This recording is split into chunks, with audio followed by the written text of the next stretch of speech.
Title: Shadows of Betrayal. Chapter 1: The Quiet Beginning.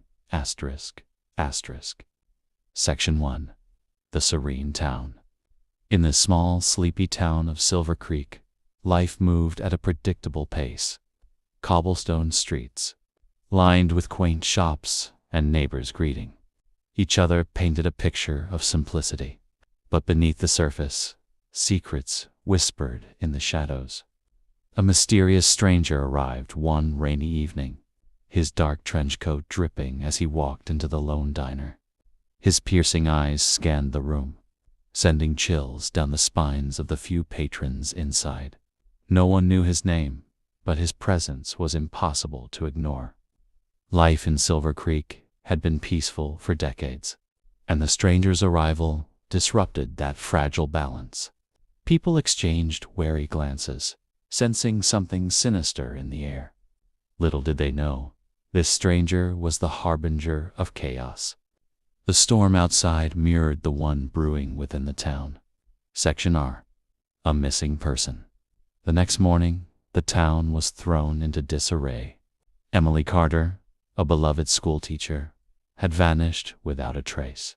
Her car was found abandoned on the outskirts of town, the driver's seat door left ominously ajar. The local sheriff, Tom Willis, organized a search party, but every lead turned cold. Rumors began to spread. Some said she ran away. Others whispered of foul play. As the town speculated, the mysterious stranger lingered in the background, watching. Sheriff Tom couldn't shake the feeling that Emily's disappearance wasn't random. A torn piece of fabric was found near her car, soaked in rainwater, but unmistakably from her favorite dress.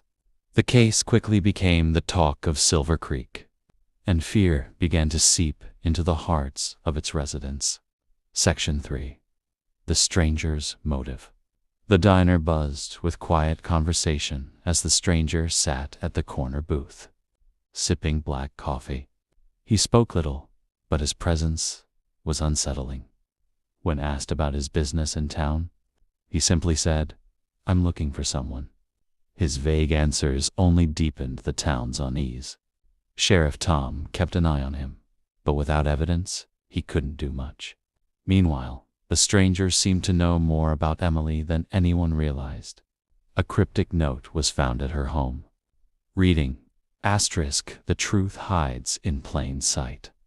The stranger's cold demeanor made him a prime suspect, but his movements were calculated, leaving no trace for the authorities. Section Civ. A. Dark Discovery. 3 days after Emily's disappearance, the search party stumbled upon an abandoned cabin deep in the woods. The air around it was heavy, as if the trees themselves held their breath. Inside, they found Emily's scarf, torn and bloodied, lying on the dusty floor. But there was no sign of her. The walls were covered in strange symbols, drawn hastily in charcoal. Sheriff Tom stood in the doorway, his heart sinking as he realized this was no ordinary crime. The symbols seemed familiar, like something he'd seen in old case files long forgotten. Chapter 2: The Investigation Deepens. Section 1: The Stranger's Shadow. Sheriff Tom couldn't shake the stranger from his mind. His every move seemed deliberate, as though he was waiting for something or someone. Tom decided to dig into the man's background, but the name he provided, Nathan Black, yielded no results. Nathan continued to haunt the diner, always seated at the same booth by the window, watching the world pass by. The town's unease grew, with some whispering that Nathan was the cause of Emily's disappearance. But Nathan remained calm, unbothered by the rumors swirling around him. The sheriff knew he needed answers, but Nathan gave none. Instead, his cryptic remarks, such as "you're asking the wrong questions," only deepened the mystery. Silver Creek was no longer a quiet town. It was a place trembling on the edge of something dark. Section 2: Secrets of the Cabin. The symbols found in the abandoned cabin were unlike anything Sheriff Tom had seen before. He consulted an old friend, a retired detective who specialized in occult cases, and the answer was chilling. The symbols were part of an ancient ritual, one associated with summoning and sacrifice. Tom's blood ran cold as he connected the dots. Emily's disappearance wasn't random, and it wasn't over. The discovery sent shockwaves through the town, where fear replaced hope. As the sheriff tried to keep the truth quiet, whispers of cults and sacrifices began to spread like wildfire. The question lingered in everyone's mind: was Emily still alive?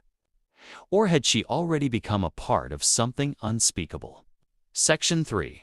A warning ignored. Nathan approached Sheriff Tom one evening outside the station. His tone calm, but his words unsettling. "You're looking in the wrong places," he said, his piercing gaze locking onto Tom's. "The answers are closer than you think." Tom dismissed him, too frustrated and tired to entertain cryptic riddles. But Nathan's words stayed with him, gnawing at the edges of his thoughts. Later that night, Tom received an anonymous phone call. A distorted voice whispered, "If you want to save her, stop asking questions." Tom gripped the phone tightly, his heart racing. He knew he couldn't stop. Emily's life depended on him finding the truth, no matter how dangerous it became. Section 4. Another disappearance. Just as the town was reeling from Emily's case, another person vanished. Mark Reynolds, a local mechanic, failed to return home one night. His wife reported him missing the next morning, and his truck was found abandoned on the same road as Emily's car.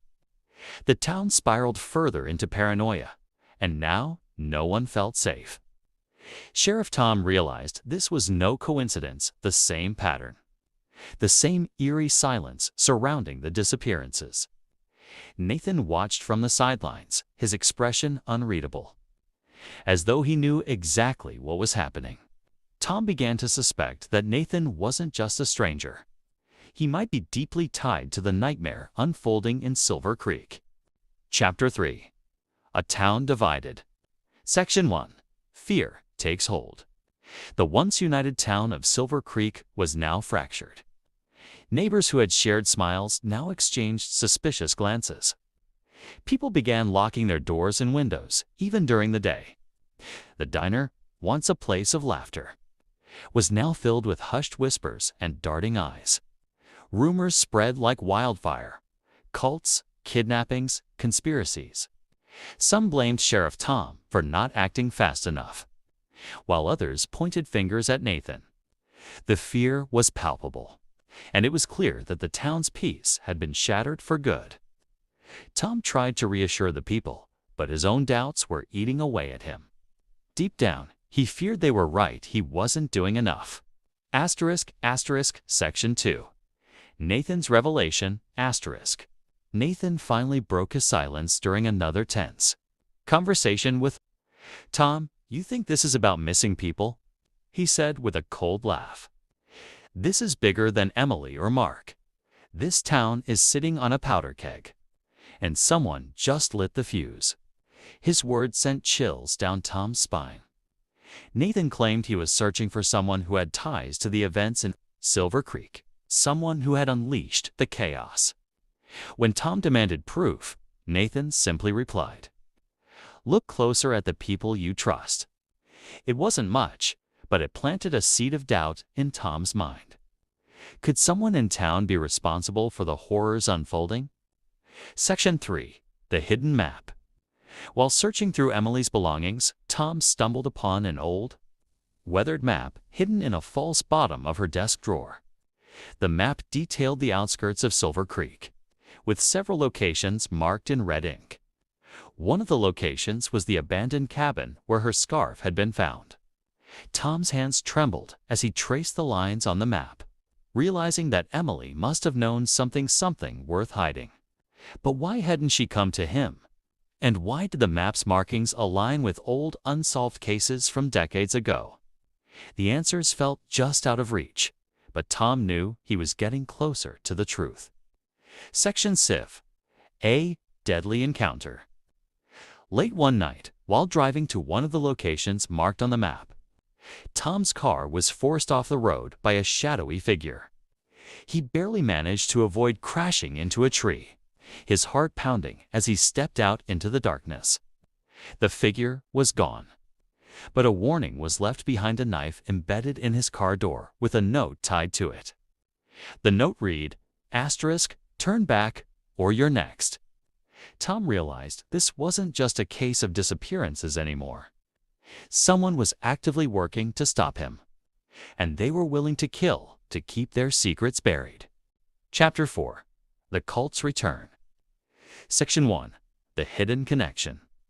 The symbols in the cabin matched those found in old case files that Tom had pulled from the archives. Years ago, Silver Creek had been plagued by a series of disappearances linked to a rumored cult. But the case had gone cold. Tom realized the current events were a continuation of those unsolved crimes. Section 2.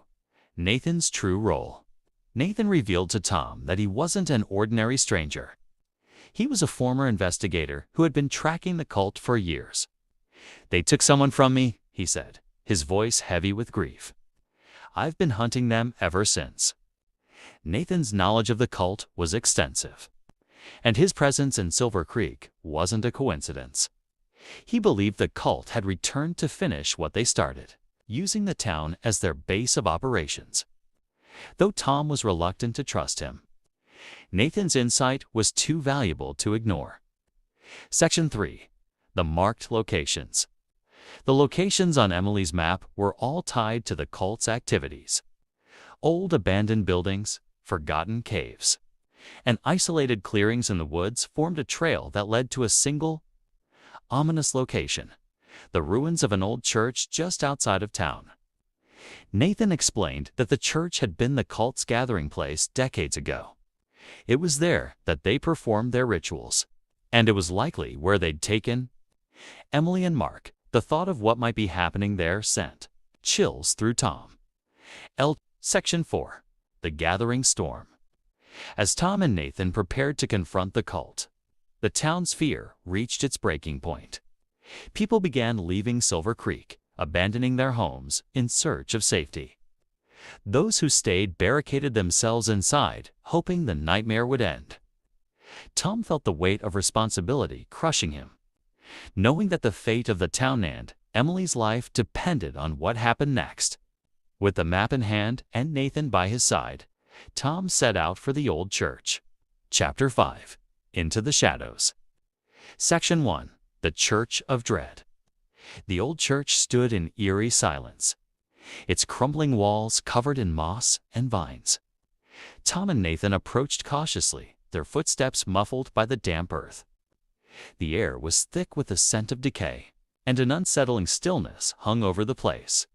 Inside, they found remnants of the cult's rituals: burnt candles, chalk-drawn symbols, and blood-stained altars. Nathan's face darkened as he recognized the signs.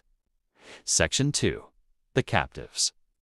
In a hidden chamber beneath the church, Tom and Nathan found Emily and Mark, bound and unconscious but alive. Relief flooded Tom's chest, but it was short-lived. The sound of footsteps echoed above them, followed by low, murmured chanting. Section 3. The Ritual Begins. As they carried Emily and Mark to safety, the cultists appeared, cloaked figures emerging from the shadows. Their leader, a tall figure with a mask resembling a goat's skull, stepped forward, blocking the exit. Chapter 6. The Awakening. Section E. The Aftermath. Tom and Nathan stumbled through the woods, carrying Emily and Mark as the terrifying sounds of the ritual echoed behind them. The forest was thick with tension, as if the very trees were watching. When they finally reached the safety of Tom's car, they collapsed in exhaustion. Emily and Mark slowly regained consciousness, their eyes wide with fear and confusion. Section R. Strange Phenomena. As the group returned to town, they were met with an eerie sight. Streetlights flickered erratically, and the air felt charged with static. Residents reported strange occurrences, animals behaving erratically, shadows moving on their own, and an unnatural chill that hung in the air. Tom tried to calm the growing panic. Section 3. The Old Journal. Emily revealed that she had been researching the town's dark history before her disappearance. She produced an old, leather-bound journal she had hidden before being taken. The journal belonged to a man named Elias Crane, a historian who had lived in Silver Creek decades ago. It detailed the rise of the cult, their rituals, and the horrific consequences of their actions. According to the journal, Section 4. The First Attack. That night, the town experienced its first direct attack. A black, writhing mist crept through the streets, consuming everything in its path. Buildings crumbled, and the mist seemed to drain the life out of anyone it touched. Tom and Nathan fought to evacuate as many people as possible. But the chaos was overwhelming. The mist seemed sentient, twisting and turning as though it had a mind of its own. Chapter 7. The Resistance Forms. Section 1. Rallying the Town. In the wake of the mist's attack, Tom and Nathan knew they couldn't fight this battle alone. They gathered the remaining townspeople in the old high school gymnasium, trying to rally them into action. Fear was etched into every face, but desperation gave them strength. Nathan outlined their plan. They needed to locate the cult's remaining strongholds and disrupt their rituals. Section R. Emily's Insight. Emily, still shaken but determined, dove into Elias Crane's journal for answers. She discovered a passage that described a counter-ritual, one that could sever the Shadow King's link to the mortal world. The ritual required specific artifacts, scattered across the locations marked on her map. Section 3. The First Artifact. Tom and Nathan led the first team to an old, abandoned mine on the outskirts of town. The air inside was thick with an unnatural energy, and the faint sound of whispers echoed through the tunnels. They pressed forward, their flashlights cutting through the darkness, until they found the artifact, a rusted, ornate dagger covered in strange symbols. Chapter 8. The Cult Strikes Back. Section E. An Ambush. As the team searched for the remaining artifacts, the cult launched a coordinated attack. Cloaked figures appeared in the dead of night, setting fire to homes and dragging people into the shadows. Tom and Nathan fought desperately to protect the town, but the cult's numbers were overwhelming. Emily and Mark barely escaped an ambush, their breaths ragged as they ran through the darkened streets. Section 2. A Desperate Search, With time running out, Emily and a small group ventured into the woods to retrieve the second artifact, an ancient stone tablet inscribed with runes. The journey was harrowing, with strange creatures stalking them at every turn. The woods seemed alive, twisting and shifting to confuse them. Section 3. Betrayal in the Ranks. Back in town, tensions reached a boiling point when it was revealed that one of the townspeople was secretly working with the cult. The traitor sabotaged their plans, destroying one of the artifacts and leaving the group vulnerable. Tom was furious, but Nathan remained calm. "They've been inside this town for years," he said. Section 4. The Shadow King's Influence. As the cult's power grew, so did the Shadow King's influence. The mist returned, stronger and more aggressive, forcing the group to retreat to the high school gymnasium. Nightmares plagued the survivors, and strange marks began appearing on their skin. Chapter 9. The Final Ritual. Section 1. The Final Artifact. The last artifact was hidden deep within the ruins of the old church, where the cult had first summoned the Shadow King. Tom, Nathan, and Emily led the charge, knowing it was a trap. The air inside was suffocating, and the walls seemed to pulse with a dark energy. They found the artifact, a golden chalice, on the altar. But as they reached for it, the cultists emerged from the shadows. Section 2. The Counter-Ritual begins. Back at the gymnasium, Emily and Nathan began the counter-ritual. The artifacts were placed in a circle, and Emily read from Elias Crane's journal.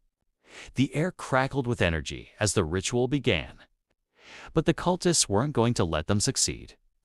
They launched a final assault on the gymnasium, breaking through the barricades and swarming the survivors. Section 3. The Shadow King's Wrath. As the counter-ritual progressed, the Shadow King appeared in his full forma, towering, otherworldly figure made of darkness and flame. His presence was overwhelming, and even Nathan faltered for a moment. The Shadow King's voice echoed through the gymnasium, promising destruction and despair. Section C. A Sacrifice Made. In the final moments of the ritual, Nathan realized that it required a sacrifice to succeed. Without hesitation, he stepped into the circle, offering his life to seal the Shadow King away. "Finish it," he told Emily, his voice steady. The room filled with blinding light as the ritual completed. Chapter 10. The Aftermath. Section E. A Town Rebuilds. Silver Creek was left in ruins, but the survivors were determined to rebuild. The mist was gone, and the strange phenomena had ceased. But the scars of the battle remained. Tom took on the role of leader, guiding the town through the difficult days ahead. Emily stayed by his side, using her knowledge to help rebuild what had been lost. The town would never be the same, but they had survived. Section 2. Remembering the Fallen. A memorial was erected in the town square, honoring those who had given their lives to stop the cult. Nathan's name was at the top, his sacrifice remembered by all. Tom often visited the memorial, reflecting on the events that had changed their lives forever.